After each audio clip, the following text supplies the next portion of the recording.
Press not ગુજરાતમાં વધુ એક ચોંકાવનારું કાંડ નકલી અધિકારીઓ પછી હવે સુરતના નાસિરનગરમાં નકલી ડિમોલેશનનો ખેલ સુરતના કતારગામ ઝોન હેઠળ આવેલા નાસિરનગર વિસ્તારમાં થયેલી તોડફોડની ઘટનાએ સમગ્ર શહેરમાં ગંભીર પ્રશ્નો ઊભા કર્યા છે। સૌથી આશ્ચર્યજનક બાબત એ છે કે સ્થાનિક સ્તરે પ્રાપ્ત થયેલી માહિતી મુજબ સુરત મહાનગરપાલિકા SMC એ આ ડિમોલેશનમાં પોતાની કોઈ સત્તાવાર ટીમ સામેલ ન હોવાનું જણાવ્યું છે। જો ખરેખર કાની કોઈ ટીમ આ કામગીરીમાં સામેલ નહોતી તો પછી નાસિરનગરમાં લોકોના મકાનો અને મિલકતો પર તોડફોડ ચલાવવાનો અધિકાર કોને આપ્યો?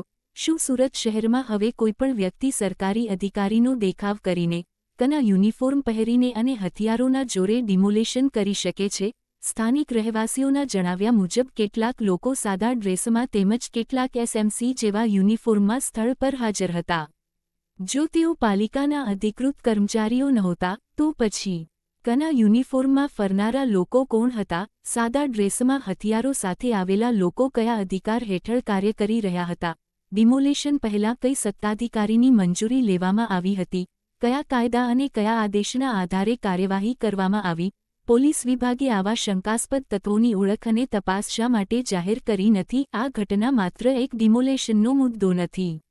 આ સમગ્ર મામલો સરકારી સત્તાનો દુરુપયોગ, નાગરિકોના બંધારણીય અધિકારો પર હુમલો અને કાયદાના રાજને ખુલ્લો પડકાર સમાન છે। જો કોઈ અસામાજિક અથવા અજાણ્યા તત્વો સરકારી વિભાગના નામે કાર્યવાહી કરી રહ્યા હોય અને વહીવટી તંત્ર તેની જાણકારીથી અજાણ હોય તો આ બાબત અત્યંત ગંભીર અને ચિંતાજનક છે।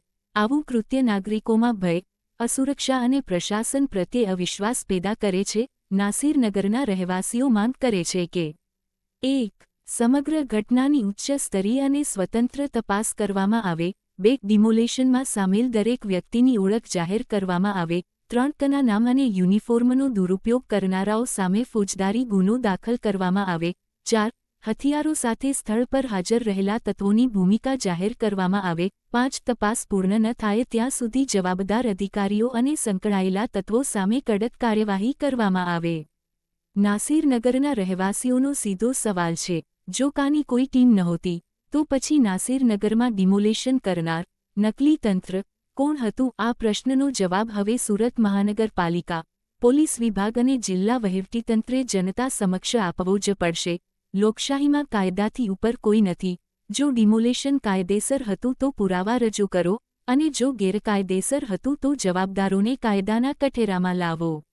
રિપોર્ટર કોમલ હરસોરા, સુરત।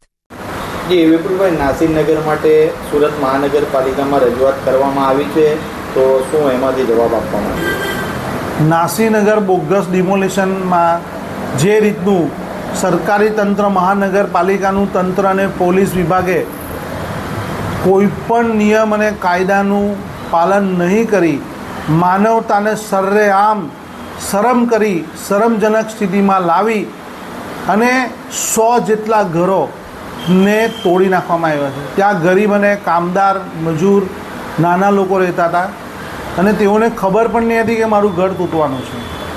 સુરત મહાનગરપાલિકાનો ઠરાવ છે, એના નિયમ છે કે જેનું પણ ઘર તોડવાનું હોય અથવા કોઈક મિલકત હટાવવાની હોય તો તેમને કાયદા મુજબ 21 દિવસની નોટિસ આપવામાં આવે છે। તેમને એમના સમય, એનો સામાન હટાવવા માટે અથવા એમની જે બી પરિસ્થિતિથી એને નવી પરિસ્થિતિમાં જવા માટેનો સમય આપવામાં આવે છે। અને જે પણ સુરત શહેરના વિકાસ માટે પોતાનું ઘર કે ખાડી કિનારે હોય, નદી કિનારે હોય, રોડ કિનારે હોય કે સરકારી જમીન કોર્પોરેશનની જમીન પર હોય તો તેમને સરકાર દ્વારા એટલે કોર્પોરેશન દ્વારા એમને પુનર્વસન માટેની જગ્યા આપવામાં આવે છે અને મકાન આપવામાં આવે છે।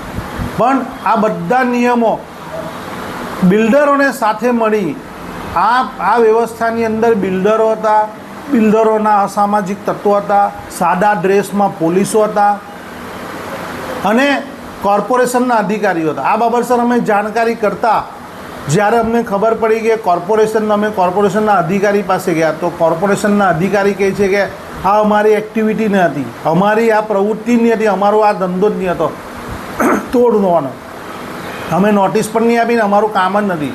આ કોણ કરી ગયું? મશીનરી કોર્પોરેશનની, અધિકારીઓ કોર્પોરેશનના, કામ કરનારો કોર્પોરેશનના, પોલીસ, બધું જ સરકારનું, પણ તે એવું કહે છે અમે લોકોએ નથી તોડ્યું। તો આ 100 જેટલા માઇનોરિટી મુસ્લિમ ગરીબ લોકોને ઘર વિહોણા કરી દીધા, તો આ કૃત્ય કોણે કર્યું એનો જવાબ આજે સરકાર અમને આપી શકી નથી. અમે એમની પાસે માંગ્યો છે કે તમે પોલીસ બંદોબસ્ત માંગ્યો, પોલીસને પૂછ્યું કે તમારી પાસે કોણે માંગ્યો પોલીસ, એને પણ અમને કાગળ નથી આપ્યો. કોર્પોરેશનના કમિશનર સાહેબને મળ્યા, કમિશનર સાહેબ કે આ એક્ટિવિટી અમારા સ્ટાફ તરફથી નથી થઈ. સ્ટાફ ત્યાં હાજર હતો, વિડીયો કેમેરા પુરાવા બધું જ છે, પણ આ કઈ રીતની સરકાર ચાલે છે એ લોકોએ બિલ્ડરો સાથે સાઠગાંઠ કરી અને આ રીતે ગરીબોની જગ્યા ખાલી કરાવવાનો એક સોપારી લીધી હોય અથવા એક ગુનાહિત કૃત્ય કર્યું હોય એવું દેખાઈ રહ્યું છે. આગળ શું કયા પ્રકારની રણનીતિ કોંગ્રેસની રહેશે? અમે હમણાં તમામ પુરાવાઓ ભેગા કરી રહ્યા છે અને આ પુરાવાના આધારે અમે ઉચ્ચ ન્યાયાલયમાં જઈએ છીએ. એમને તો રજૂઆત કરી જ છે, એમના ઉચ્ચ અધિકારીઓને કરી છે, કમિશનરને કરી છે, કલેક્ટર સાહેબને કરી છે, તેમજ અમે આ બાબતસર હ્યુમન રાઇટ્સ કમિશનમાં પણ જશું અને આ કેસ ખૂબ જ મજબૂતાઈથી લડશું. અને ગરીબ અને જે અન્યાય થયેલો છે, જેવા ગરીબ અને નાના માણસોના માટે કોંગ્રેસ હંમેશા સાથે રહે છે. તેઓના ઘર વિહોણા થઈ ગયા છે, તેઓના પરિવાર આજે રોડ પર આવી ગયા છે, તેઓને ન્યાય અપાવવાનો અમારો પહેલો કામ છે, એ અમે શરૂઆત કરી છે.